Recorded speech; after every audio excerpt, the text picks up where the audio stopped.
haligi ng isang pamilya at madalas siya ang pinanghuhugutan ng lakas, ng ilaw ng tahanan at ng kanilang mga anak. Ngunit paano kung sa isang iglap ay gumuho ang haliging ito dahil lamang sa maling bintang? Tunghayan po ang kwento ni Indo at ng kanyang pamilya na magtuturo sa atin sa tunay na kahalagahan at kahulugan ng buhay, pag-ibig at pamilya. Magandang araw po mga kapuso. Ako po si Vicky Morales at ito po ang Wish Ko Lang.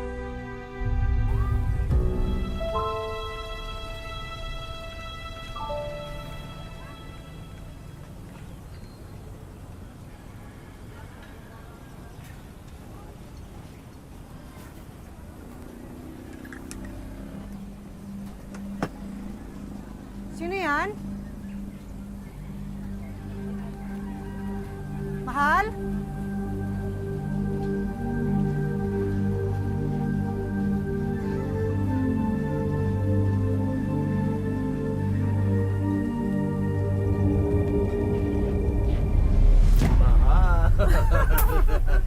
Ikaw naman eh! Tinakot mo pa ako, akala ko kung sino. Bakit sino yung naasahan mo? Ikaw talaga. Oh, kape ka muna. Mainit ha, mainit. Salamat. Palabo ng palabo yung mga mata mo, ha? Dapat patingnan na natin.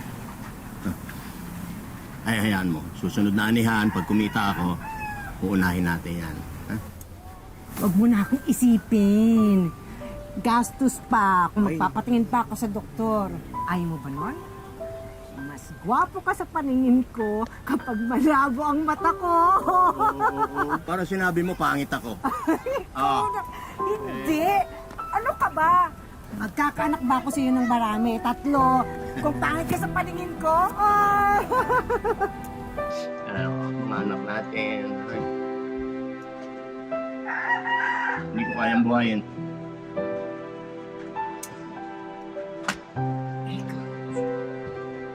Iniisip mo na naman si Marie. Hayaan mo na yun. May asawa na yun. At isa pa, alam mo, pag nagkaroon ng oras yun, dadalawin tayo nun. Oo. Sabihin mo, kaya siya nag-asawa kasi tumatakas siya sa hirap ng buhay natin. Pangalawang pagtakasan niya sa akin. Ikaw ha? Ang aga-aga, nagdadrama ka dyan. Ano ba? Halika na, kumain na tayo. Magsasama ka ba mamaya? Oo. Ilalaban ko si Nestor. Oo. Ready na siya, baka sakali swerte ka. Saswertehin ka.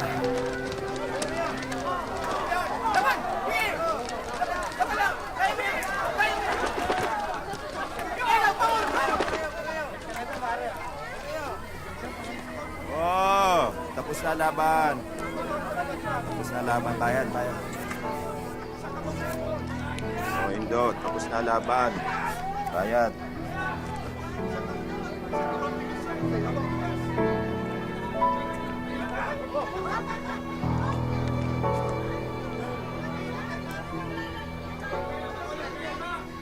Pare ko, hindi pa katapusan ng mundo. Pare, katapusan ko na kay Mari. Lahat ng pera ko, pinusta ko kay Nestor. O ito, balato ko sa'yo. Huwag na. Gapin mo na. Pang-inom mo yan. Pare, hindi ako umiinom, alam mo yan. Hindi raw umiinom, kilala kita. Pare, inom natin yung pagkatalo. Hindi nga ako umiinom. Para kay Nestor. Namimiss ko si Nestor. Pare, awat na. Manok lang yun. Malas yata ako talaga, pare. Mahina ang ani. Tapos, mahina ang kita sa sabong. Saan ako lulugar? Ayoko namang magnakaw, pare. Alam mo pare, weather lang yan. Balang araw, mananalo ka rin. Kung gusto mo, iulot mo yung bago kong alaga. Malakas yun. Ilalaban mo yung manok mo, pare. Paano si Mr. Gomez? May paalaga pa siya sa'yo. Magagalit yun. Hindi. Tsaka hindi niya malalaman yun. Alam mo, Pera pa niya ang gagamitin ko para makabawi naman ako. Ang dami ng pinanalo ko sa kanya, hindi magbigay. Pare, iba ka talaga. Kaya lang, ewan ko dyan sa... Ay, Oh! Ay, nako. Kita mo, malas talaga ako.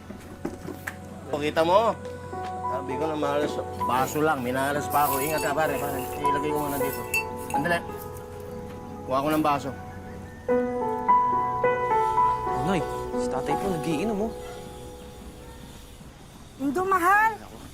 Ano ginagawa mo dyan? Tanghaling tapat, uminom ka na. Panalo ba? Ah!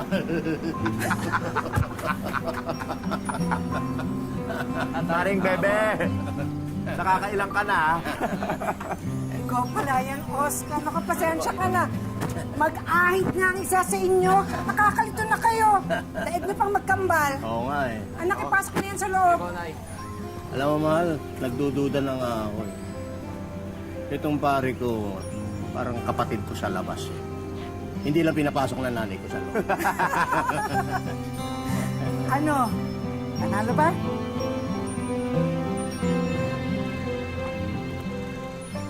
Mahal. Sorry ha, naubos na naman yung ipon ko eh.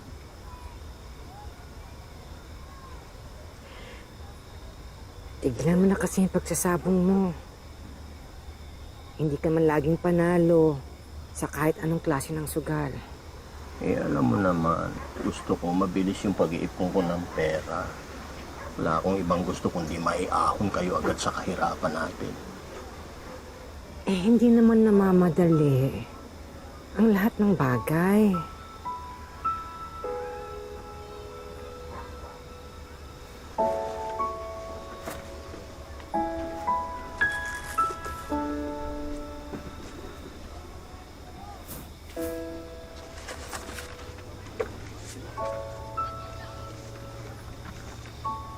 Ito, mahal. Oh.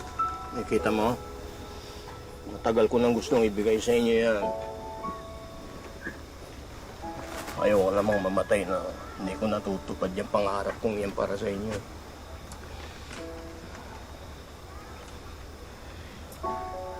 Huwag ka nga magsalita ng ganyan.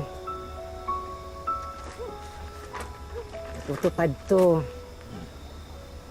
Huwag kang mag-alala. Pagtutulungan natin yung pangarap mo sa pamilyang to. Pero, alam mo, mahal, hindi lang itong pangarap ko. Si Randy gusto ko pagkatapos ko ng pag-aaral. Yung apo natin, igagapang ko rin yan hanggang makatapos din. Tapos si Marie, babawi ako sa mga paghihirap niya. Bibigay ko sa kanya kung hindi niya naranasan nung bata siya. Kasi siya, ikaw gagawin kita, Reyna.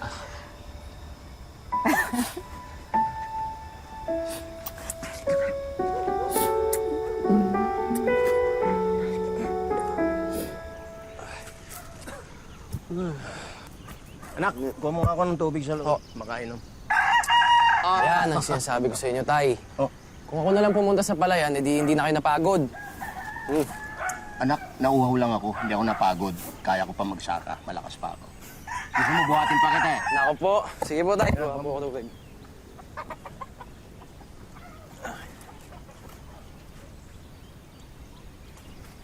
Tatay Lo! Tatay Lo! Oo, ba't sumisigaw? Ano yan? Kanina pa yun excited bakit yung test paper niya sa'yo. Aba, eh dapat lang. 100, walang mali. Mana ka talaga sa Tatay Lo.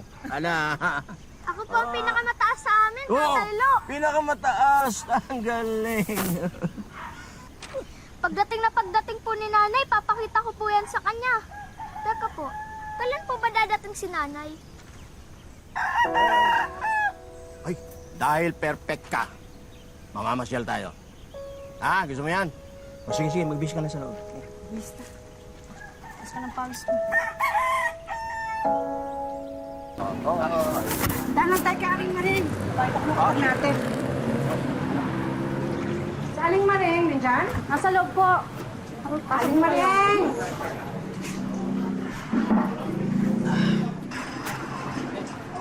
mga sasakyan, no? Hindi na. Ano, gusto mo yan? Bili natin. Huwag na lang po tayo, may laruan pa naman po ako sa bahay. Naku, kunwari pa to. Okay, magkano to? 2.5 po. Ay, 2.5. Ang mahal naman. Ano to? May kasamang ginto? Remote control yan, sir. Ah, Huwag na tayo. hindi. Bibili natin yan. Pero hindi ngayong araw na to. Sa ibang araw, ha? I-reserve mo yan. Babalikan Opo, ko. sir. Ayun na kayo. Ah, sige. Salamat po.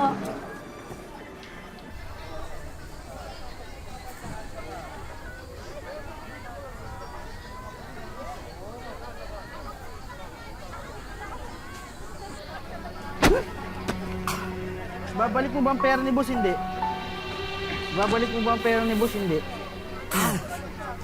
Ibabalik, sir. Sa susunod na linggo. Ano? Nasusunod na linggo pa? Imposible naman, sir, kung bukas. Sasagot ka pa. Sasagot ka. Sir, Nasusunod na linggo pa? Busing, sandali lang. Nakikiusap. Bukas na bukas, ibabalik mo ang pera ni boss, ha? Imposible naman yun, sir. Ha? Go.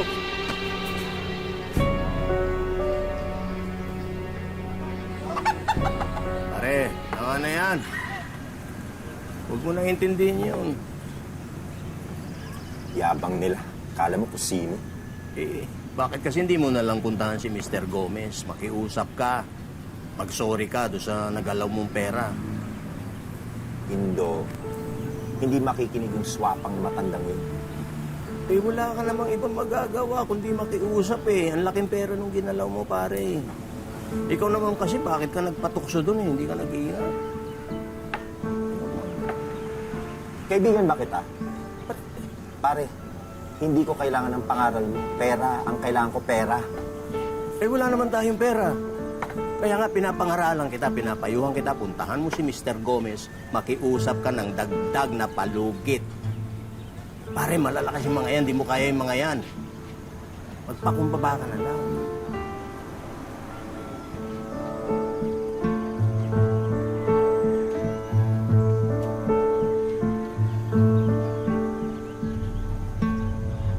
Ikaw pala yan, Oscar. Nakapasensya ka na. Mag-ahit nga ang isa sa inyo. Nakakalito na kayo. Daig niyo pang magkambal.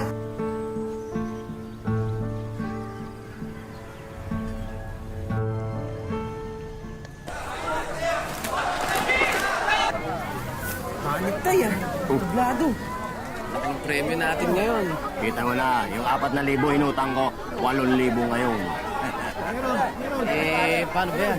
Ano, gusto ka ba ulit? Ay, hindi na. Baka matalo pa. Delikado. Tatanungan ka na isusunod na lang. Ay, ito pala. Pumunta na ka dun sa tindahan ng laruan. Ibili mo yung gusto niya laruan. Yung remote. Ha? Ingat ha.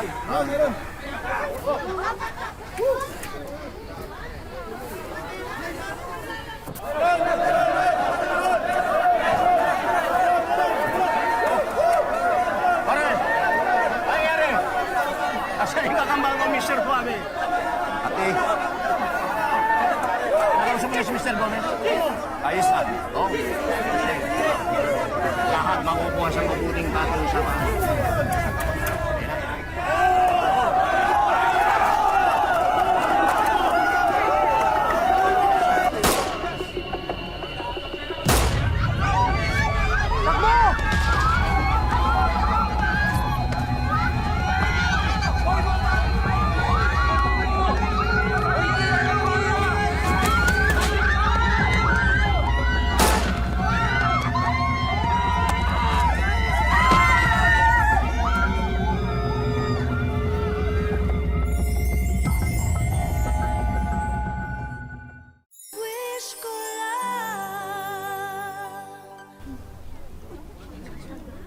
Nasaan asawa ko? Nasaan asawa ko? Hindi. Hindi yan si Indo. Indo! Indo!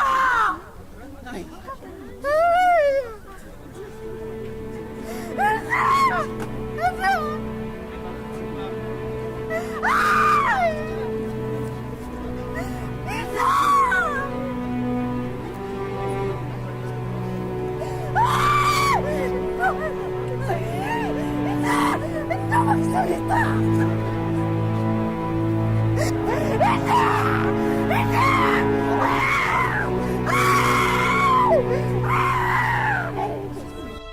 Sa pagpanaw ni Indo, halos namatay na rin ang pag-asa ng kanyang asawang si Bebe na magkakaroon sila ng isang masaya at magandang hinaharap. Ngunit gaano man kahirap, pinili ni Bebe na lumaban para sa kanyang asawa at para sa kanyang mga anak.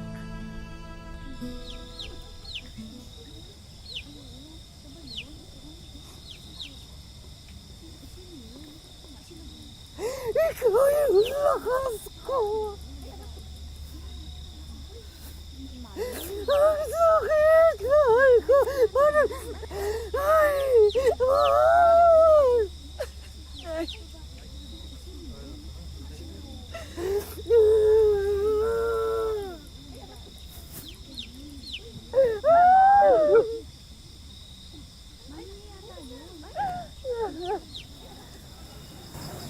Nay, sorry. Wala ka namang kasalanan eh.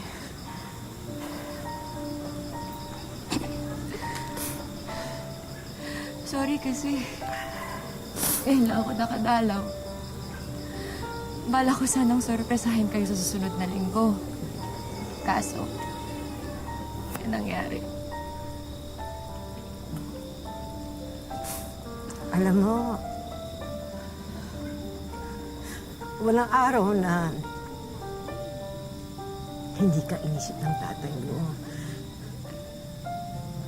Araw-araw, inihintay niya yung pagtawag mo, yung sana dadalaw ka.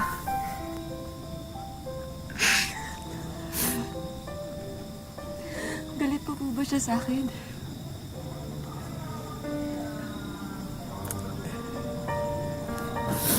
Hindi. Kahit kailan hindi nagtanim ng galit sa'yo ang tatay mo. Galit nga siya sa sarili niya kasi iniisip niya siguro kaya ka nag-asawa ulit kasi gusto mong malayo sa amin. Nay, hindi po totoo yan.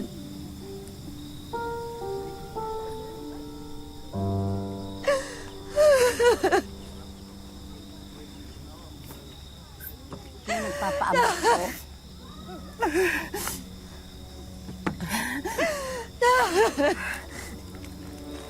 Ganito, darling. Doon po sa lalaking nakamotor, hindi na po bumaba, nagmamadali po yata.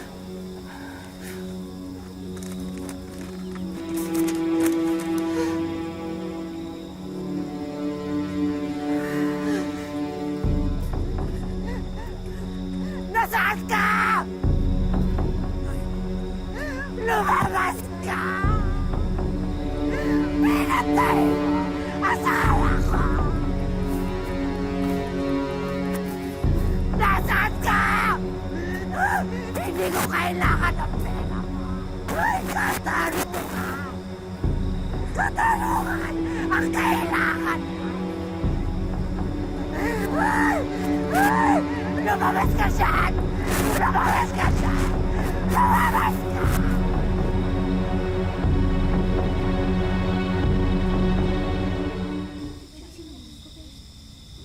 Walang kaaway ang asawa ko. Ni minsan hindi ko nakita na nakipagsuntukan o kaya pumasok sa anumang gulo. Parang awa niyo na ho. Sino po ba talagang gumawa nito? Hindi rin po talaga namin alam eh. Ang hinala lang po namin, Ano? May hinala kayo? Ang alam po namin, si Oscar ang may kaaway. Siya ang may sala kay Mr. Gomez. madalas po ko siya napagkakamalan si Mang Indo na siya si Oscar dahil po sa bigote niya. So, si Mang Oscar. Nasaan si Oscar? Nung muli ko po siyang makita, ahit na ahit yung bigote niya. Parang plano niya to eh.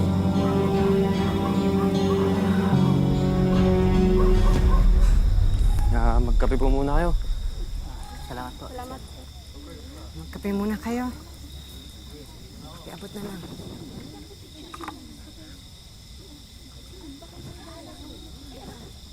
Oscar!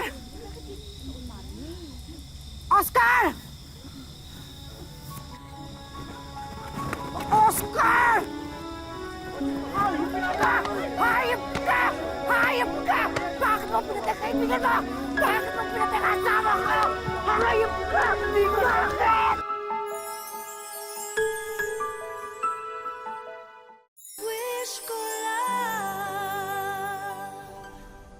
Unti-unting nabigyan ng linaw ang pagpaslang kay Indo. Napagkamalan siyang si Oscar na siyang tunay na may sala sa kampo ng mga pumatay. Ngunit kahit alam na nila ang impormasyong ito, hindi pa rin nila makamit ang hustisyang kanilang ninanais. Hindi ko siya pinatay! Hindi pa rin ako! Hindi, traitor ka! Pinatay mo tatay ko, ha? Ha? Paano ba?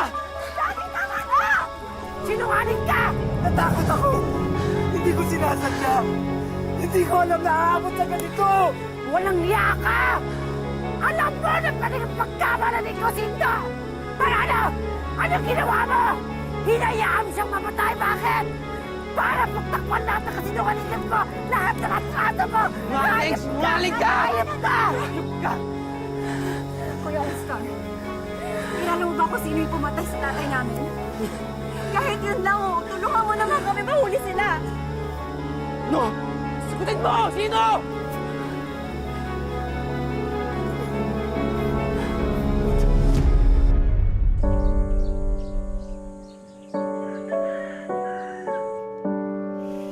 Sa loob ng 7 taon, pilit na isinantabi ni Nanay Bebe ang kalungkutan dulot ng biglaang pagkamatay ng asawa niyang si Indo. Malungkot talaga. Lalo na kung alam mo naman na wala siyang sakit. Tapos bigla siyang nagkaganon. Hindi ko alam kung anong gagawin ko. Kaya sabi ko, kung sino man ang may gawa sa kanya, may paraan ng Panginoong Diyos, yung sabi ko sa mga anak ko. Kapag may libreng araw at pamasahe, lumuluwas mula Maynila tungong Nueva Ecija ang anak niyang si Marie para siya'y bisitahin. Nag 40 days naman si tatay, saka ako bumalik uli ng Maynila sa Rizal. Tapos yung mga kapatid ko, sinasabihan ko, kasi sila, yung mga kapatid kong nandun, yung mga wala pang asawa, lagi kong sinasabihan na lagi niyong kakausapin si nanay na huwag niyang pababayaan yung sarili niya, na nandito pa tayong mga anak niya. Sa pagkawala ng kanilang tatay Indo, lalong naging mapagmahal sina Marie sa kanilang ina. Sa katunayan, sinorpresa pa nila si Nanay Bebe sa kanyang 60th birthday. Nung naman nag-60 si nanay, nung nakaraang taon, ayun, na parang naging reunion naming magkakapatid, nabuo kami magkakapatid doon. Mabuti na lang, kapiling ni Nanay Bebe rito sa bahay ang bunso niyang anak na si Sherlyn. Grade 10 na siya sa darating na pasukan. At ayon sa bata, tanging masasaya ang alaala niya sa kanyang ama.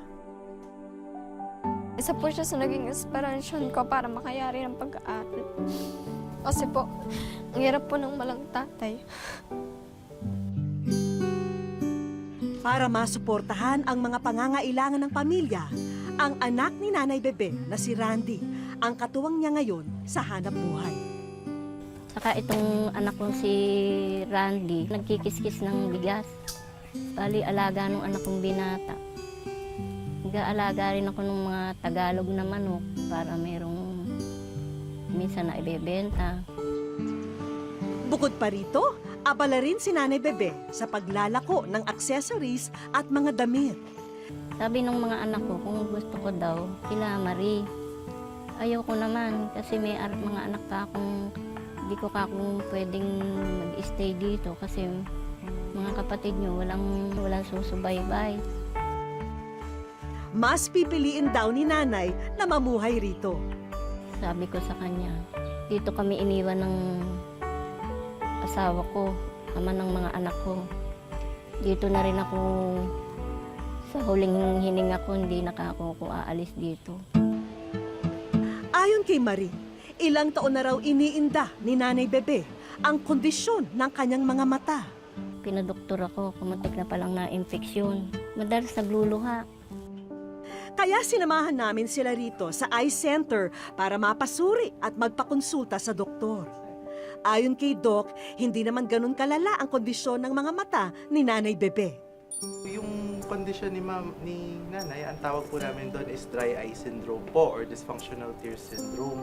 Basically po, ang nangyayari po is mabilis po yung rate po ng pagtuyo ng mata. Usually po kasi pag nagkakaedad na po tayo, nagkakaroon na ng hormonal imbalance. Yun po kasi yung nagkukos po ng pagtuyo po ng mata.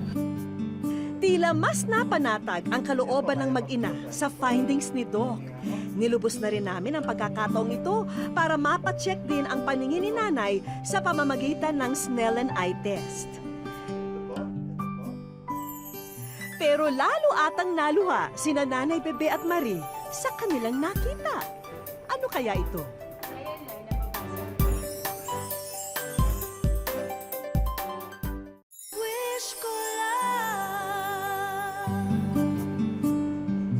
Sumailalim sa tinatawag na Snellen eye test si Nanay Bebe para malaman kung gaano pa kalinaw ang kanyang mata. Pero hindi inasahan ni Marie ang pinakitang slide sa kanyang ina. Sa pagtanggal ng antipara, ang sulat ni Marie ang tumambad kay Nanay Bebe. Dahil ngayon, sila ay nasa wish ko lang. Nabasa mo ba? Kaya pong basahin ba? Yung po yung sulat ko sa amin ko lang. Nakaroon na siya ng bahay, hindi na siya pag bumaba, hindi na siya parang basang sisiw. Sumabay sa buhos ng sorpresa sa araw na to ang maulan ng pagpapala ng langit. Pero sa kabila nito, patuloy ang isinagawang paghahanda ng aming mga kaibigan para sa aming pagsorpresa kay Nanay Bebe. Dahil ang tagpi-tagping tahanan ni Nanay ay upgraded na sa araw na to. Sinalubong man ng ulan ang pag-uwi ni Nanay, singliwanag naman ng araw ang kanilang mga ngiti sa kanilang nakita. Nanay, ang ganda ng bahay mo. Nanay, may dingding na oh. Welcome back home, Nanay Bebe! Ay, Diyos ko.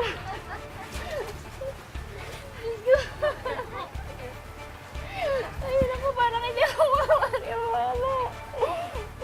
Umpisa pa lang ito ng paggawa ng bahay ni Nanay. Ang ilang kurtina ay napalitan na ng dingding. Hindi po ako makapaniwala. Ay, Diyos ko. Hindi ko alam na magkakatotoo pala rin winis ng anak ko. Maayos yung bahay niya kasi kasabi nga po ni Ma'am Eric kanina, alam ang pinto yung bahay niyo.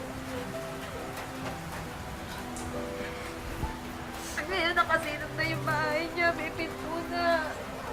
Maayos na.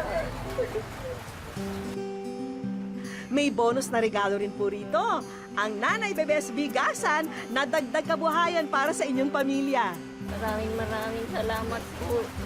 Hindi ko akalain na mangyayari din sa buhay namin yung ganito. Napakaligaya ko, napakasaya ko para sa mga anak. At para kina Shirley naman, ang bagong laptop with Wi-Fi device para makatulong sa kanyang pag-aaral. Salamat po. Kasi po, sa tulong po niyo na to, hindi ko po sasayangin yung opportunity na binigay niyo sa akin para po magamit ko yung mga binigay. May nawala man sa pamilya Karig, napupunan ng pagmamahal ang puwang na naiwan. Isang pagmamahal na siyang tunay na biyayang nagbubuklod sa kanila, anumang unos ang dumating sa buhay. Kasalukuyang tinatapos na ang pagbuo at pagkabit ng iba pang mga dingding sa iba pang mga bahagi ng bahay ni Nanay Bebe.